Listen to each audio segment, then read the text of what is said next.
Hey everybody, so this weekend we've got another Argent Saga Championship. This one's going to be in Fort Worth, Texas. I actually get to go to this one, so I'm very excited.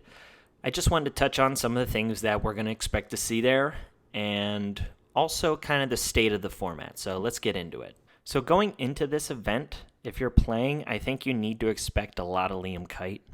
This deck is just so much better than every other deck in the format right now. It's not even close, in my opinion. There are decks that can beat it, and we'll get into that a little later. But just touching on Liam Kite, it abuses Reprobloom so easily. It really does. With the gears targeting it, being able to generate 2 tokens just by equipping it with something, even a simple standard shard sword.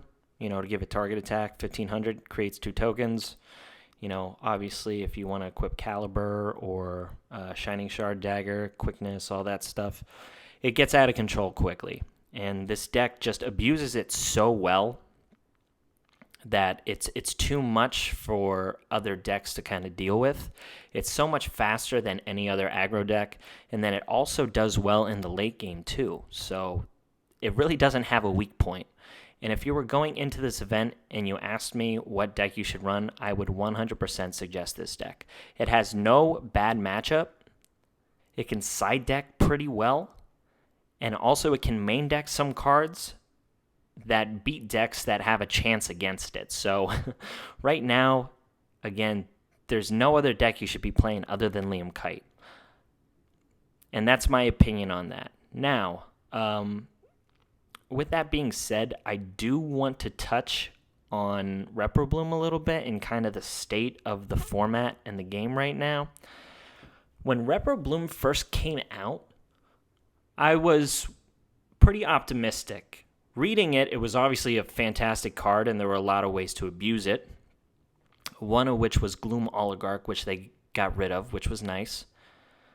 But looking at it, I was like, okay, if you have, some field wipes, you can get rid of it that way. There's plenty of destruction cards in the game that can clear this, and once it's gone, it's hard for your opponent to kind of get back a lot of tempo.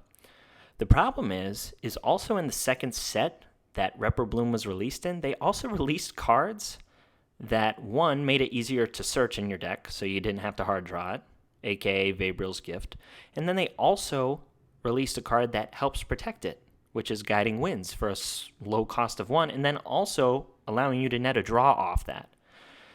And then on top of that, those 2 cards correspond with Kite, which within itself has a way to protect Reprobloom.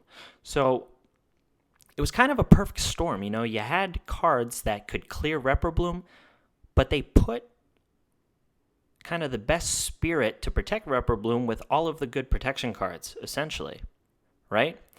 And I think that kind of created a perfect storm of now Reprobloom has become a problem, in my opinion. I really didn't want to say that, and I was trying to be as optimistic as I could with Reprobloom.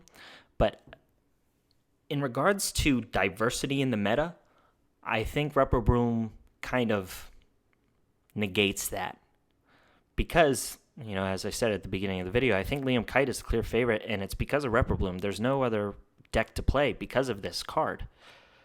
Now, with that being said, anytime you have a clear favorite in the format, a lot of really good players do very well in those metas because it shows their preparedness with deck building. They kind of prepare more for the mirror. There's a lot of mirror matches, so you have to figure out ways to beat the mirror.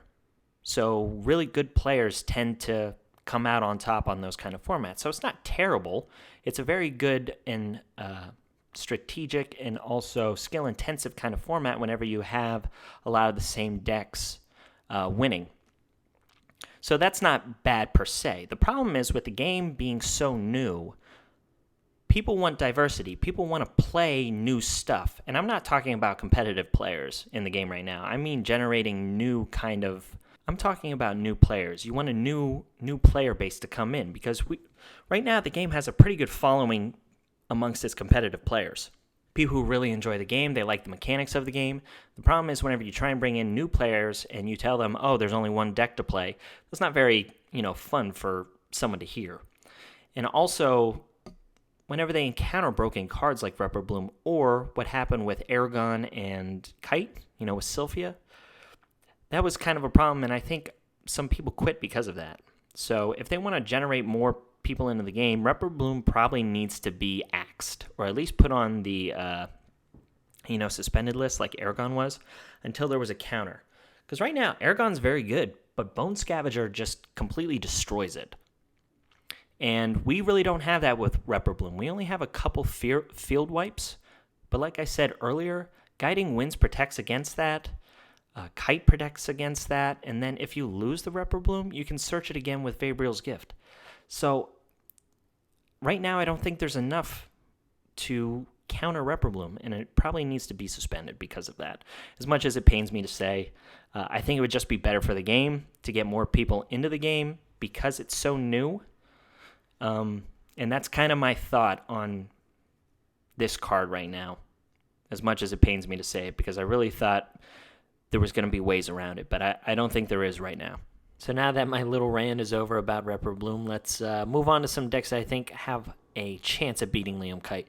The first one, I think, is Aragon Corona, mainly because the offering ability of Shade and Howena with Blazewalker Arc is really good. You can clear pretty much a full field of tokens with a single Howena, and then clear a full field of tokens and a Repper with Shade.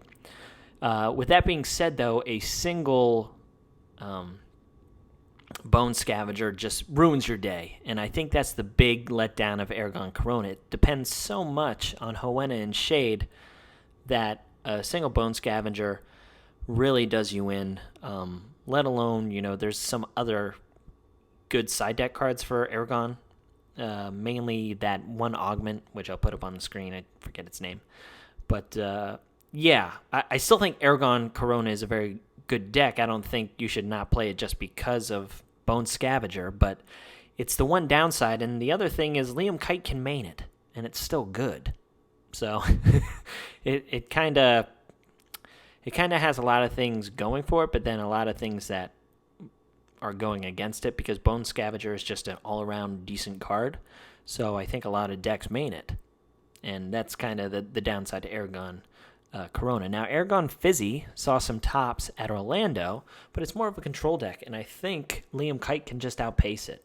Now, if you get to turn 5 or 6 where you can put a Juggernaut on the board, this is something that Liam struggles with a little bit, but also there's ways around it. They can just beef up their monsters to get around Juggernaut.